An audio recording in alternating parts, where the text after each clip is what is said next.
محبتوں اور عقیدوں کا اظہار کرتے ہوئے ہمارے قلوب و ذہان کو گرما رہے تھے۔ اللہ کی ان کے علم میں، عمل میں، زبان و بیان میں مزید عزت عطا فرمائے۔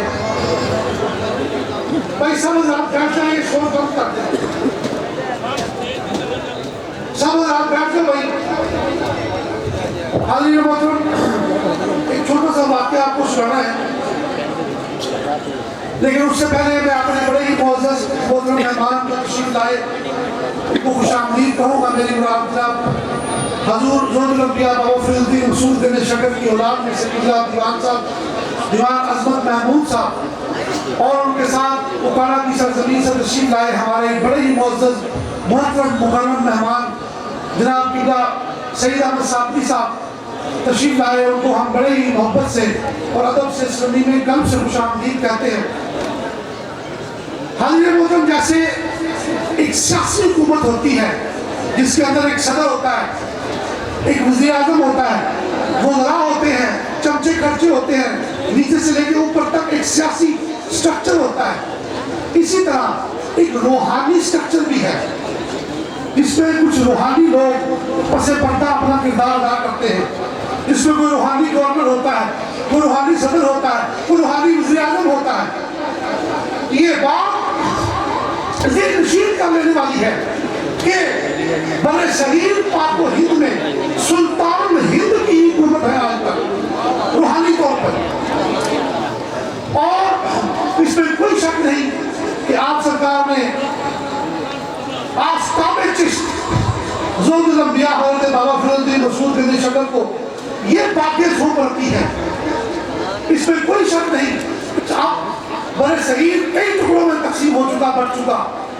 ہندوستان میں ہندوؤں کی حکومت ہے، مسلمان، اور پاکستان میں مسلمانوں کی حکومت ہے، وہاں بھی سلطان الہند کا ڈنکا بجتا ہے، اور یہاں بھی حکومت، عنان حکومت انہی کے ہاتھ پہ ہے۔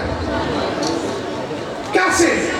واقعہ سنیے، بڑا خوبصورت انداز میں واقعہ لکھتی ہے وہ اشتیاق فاطمہ عظمیٰ۔ وہ کہتی ہے کہ سلطان شمس الدین التمش جو کہ سلطنت غلامان کا دوسرا سلطان اور قطب الدین ایبک کے داماد اور ان کے جانشین تھے، میں ان کی قبر مبارک پہ جب بھی گیا ہوں دلی تو میں نے بطور ایک عاجز غلام کے ان کے سامنے ایک اللہ کے ولی سمجھ کر حاضری دی ہے ان کو۔ ان کا مزار آج بھی حضور خواجہ قطب الدین بختیار کاکی کے بالکل پہلو میں قطب مینار کے سائے میں موجود ہے۔ ان کی اور یوسف علیہ السلام کی ساری سٹوری آپس میں بڑی ملتی ہے۔ جیسے یوسف علیہ السلام کو ان کے بھائیوں نے مارا پیٹا، کھوٹے سکوں کے عوض بیچ دیا، ان کو بھی ان کے دو سوتیلے بھائیوں نے کھوٹے سکوں کے عوض بخارا کے صداقت میں بیچ دیا۔ فرق یہ تھا کہ یوسف کنعان سے نکلے اور مصر کے بادشاہ بن گئے، یہ سلطان شمس الدین التمش ترکمانستان سے نکلے اور ہندوستان کے بادشاہ بن گئے۔ غلام کے طور پر اس پرخان وادی میں قدم رکھا، لیکن اللہ تعالیٰ نے ان کو بادشاہ بنا دیا۔ جب یہ سلطنت دہلی کے تخت پر براجمان ہوئے تو انہوں نے وہاں پہ سجدہ کیا اور اپنے سارے مصاحبین کو بلایا، اپنے وزراء کو، اور فرمایا، پوچھا، سوال پوچھا۔ توجہ بیٹھنے رکھے بھائی، سوال پوچھا۔ کس نے سوال پوچھا؟ سلطان شمس الدین التمش نے، جو کہ ہندوستان کے بادشاہ تھے۔ پوچھا کہ بیٹا بتاؤ مجھے یہ سلطنت، یہ حکومت، یہ ریاست، یہ بادشاہت کیسے ملی؟ تو ہر ایک نے کہا کہ جناب آپ کی ذہانت کی وجہ سے۔ فرمایا نہیں۔ تو پھر انہوں نے کہا وزراء نے کہ جناب آپ کی سیاست کی وجہ سے۔ کہا نہیں۔ تو کسی نے کہا جی آپ پیچھے تو ہے تو بادشاہ کے بیٹے ہیں، لیکن غلام بنتے بنتے بکتے بکاتے ہندوستان آئے، تو آپ کے خون کی وجہ سے آپ کو یہ حکومت ملی، یہ تخت ملا۔ کہا نہیں۔ تو پھر سارے وزراء کہنے لگے کہ آپ ہی بتا دیں کہ کیسے یہ سلطنت ملی۔ تو دوستو وہ کہنے لگے کہ میں غلام تھا، بکتا بکاتا بغداد پہنچا اور مجھے ایک عورت نے خریدا۔ بڑا فکر انگیز اور بڑا لرزہ خیز واقعہ ہے دوستو، غور سے سنیے گا۔ فرماتے ہیں کہ میں بکتا بکاتا بغداد پہنچا اور مجھے ایک ظالمہ عورت نے خریدا جو کہ بڑا ظلم کرتی تھی، مارتی تھی، دشنام درازی کرتی تھی، بڑی سختی کرتی تھی. تو مجھے اس نے 4 ٹکے دیے کہ جاؤ بازار سے جا کر یہ سودا لے کے آؤ گھر کا. تو میں بغداد شہر میں سودا لینے نکلا تو اچانک میں نے دیکھا کہ ایک جگہ پہ بہت زیادہ ہجوم ہے اور ایک انتہائی نورانی وجدانی بڑی پیاری صورت، سفید پگڑی، سفید داڑھی، سفید لباس، ایک بزرگ خطاب کر رہے ہیں، تقریر کر رہے ہیں. میں چند لمحوں کے لیے ان کے جملے سننے کے لیے وہاں کھڑا ہوا.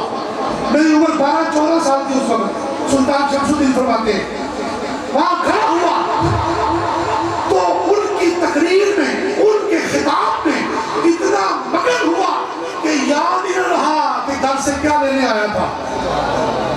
یاد ہی نہ رہا کہ مجھے مالکن نے گھر سے سودا سلف لینے کے لیے بھیجا تھا.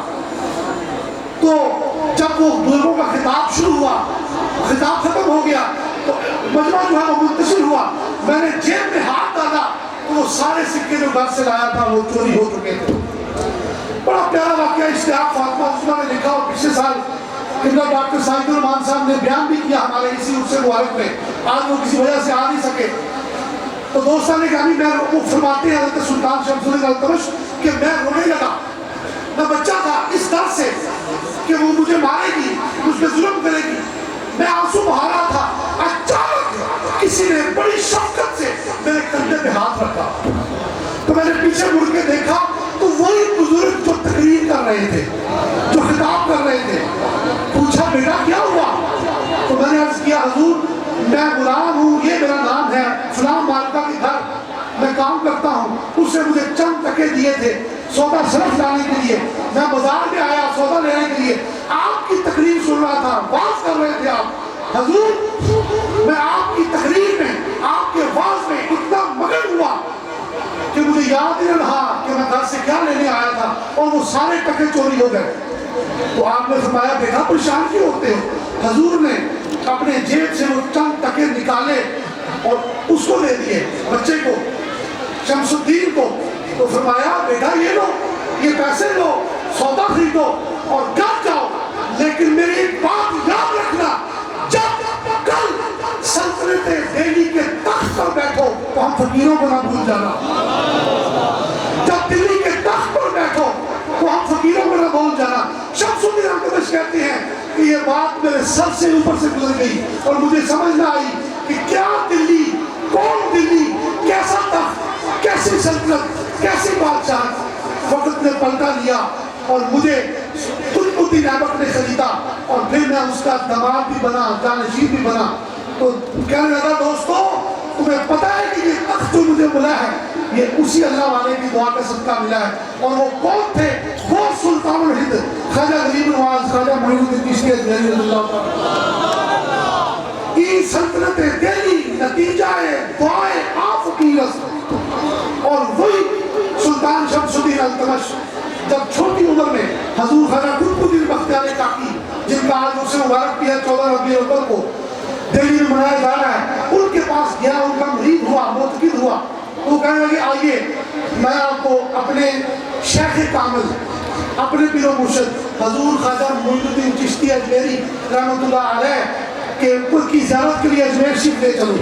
تو خواجہ قطب پاک دلی سے اس کو ساتھ لے کر 17-18 سال کی عمر تھی اجمیر شریف پہنچے.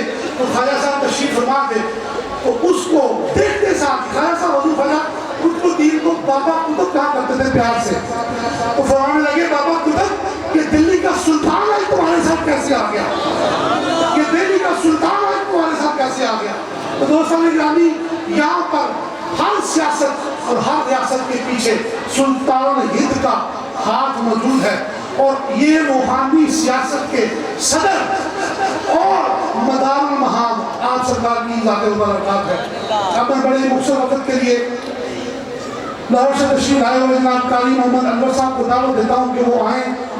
نعت گو شاعر بھی ہیں اور اپنی حاضری لگوائیں انتہائی مختصر وقت کے لیے، کیونکہ وقت کے دامن میں بہت تھوڑی سی جگہ رہ گئی. اب قوال بھی ہمارے آگے ہیں اور محفل سماعت کی طرف بھی ہم نے بڑھنا ہے، لہذا چند منٹوں میں آپ اپنی حاضری لگوائیں. جناب قاری محمد انور نقشبندی صاحب.